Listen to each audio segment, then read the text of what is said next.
जब जब आप बीइंग ए स्टूडेंट एक सिस्टम का फ़ायदा उठाने की कोशिश करेंगे, टाइम का वेस्ट होना, इनटेक निकलना और पैसे की बर्बादी तय है। फंड्स फीसेस वापस आ गई हैं जिनके इंटरव्यूज नहीं क्लियर हुए। कोई ऐसा स्टूडेंट पहुंचता है जिसके डॉक्यूमेंटेशन जेन्युइन नहीं है। इन सब का इम्पैक्ट आता है उनकी रैंकिंग और रेटिंग पे।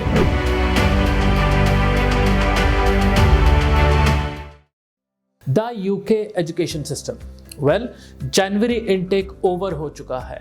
कैसेस आ गए हैं, डेफर हो गए हैं, फंड्स फीसेस वापस आ गई हैं जिनके इंटरव्यूज नहीं क्लियर हुए।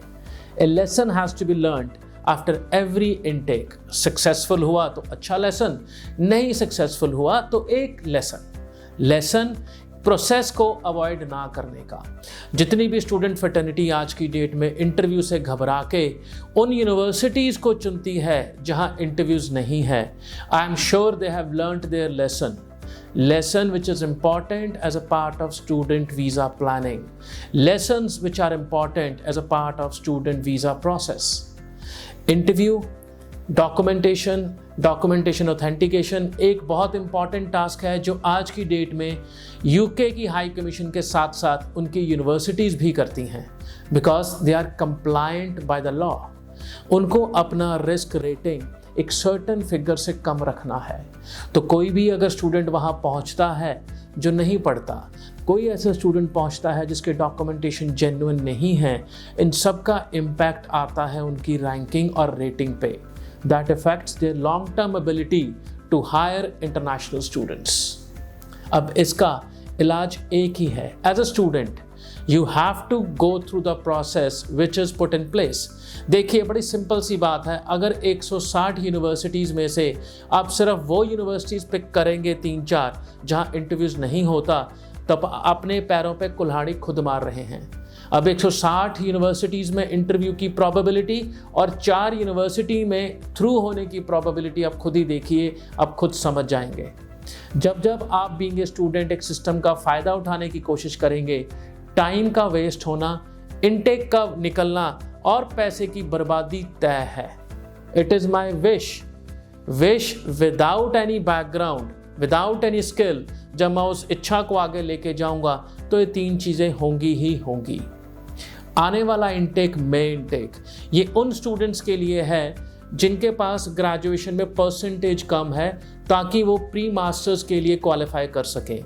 जिनके पास +2 में परसेंटेज कम है ताकि वो फाउंडेशन कोर्स में जा सकें, या जो डायरेक्ट क्वालिफाई नहीं करते अंडर ग्रेजुएट प्रोग्राम के लिए, वो first year of the university studies करेंगे किसी एसोसिएटेड कॉलेज में जिसका कैस इंटीग्रेटेड है।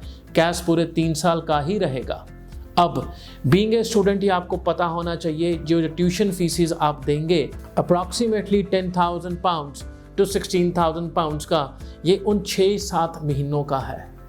तो अगर आप यूके बजटिंग में प्लान कर रहे हैं, गो फॉर सितंबर 2023 इनटेक, क्योंकि मैं इनटेक आपको महंगा पड़ेगा, आपकी फाइनेंशियल बजटिंग हिलाएगा। 6 महीने के बाद यूनिवर्सिटी आपसे दोबारा 6-7 हज़ार पाउंड मांगेगी।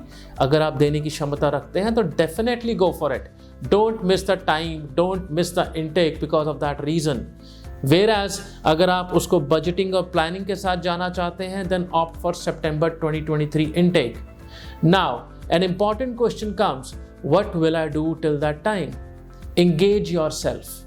कहीं बिजी रहेंगे, जॉब करेंगे, कुछ स्किल ऐड करेंगे, कोई सर्टिफिकेशन करके, जो आपकी इंटरव्यू के टाइम पे भी सहायक होगा, जो आपकी वीज़ा फाइल में भी हेल्पफुल होगा। Whereas a person sitting at a couch looking at the TV is adding no value to the profile. बहुत इंपॉर्टेंट मैसेज, क्योंकि आज का टाइम 2020, 2018, 2016 जैसा नहीं है। Universities are gearing up for the change, high commissions are gearing up for the change. आज की date में यूके एक ऐसा कंट्री है जो ऑलमोस्ट 100% वीज़ा सक्सेस इंजॉय करता है। Australia is at 57%, Canada is at approximately 59%। तो आप उस कंट्री में जाने के लिए जहां वीज़ा 100% है, पिछले प्रीलिम प्रोसेस को तो फॉलो कीजिए, क्योंकि वीज़ा 100% है। किस्मत आजमानी है, कनाडा है, किस्मत आजमानी है, ऑस्ट्रेलिया है, लाइफ प्लान करनी है तो यूके है।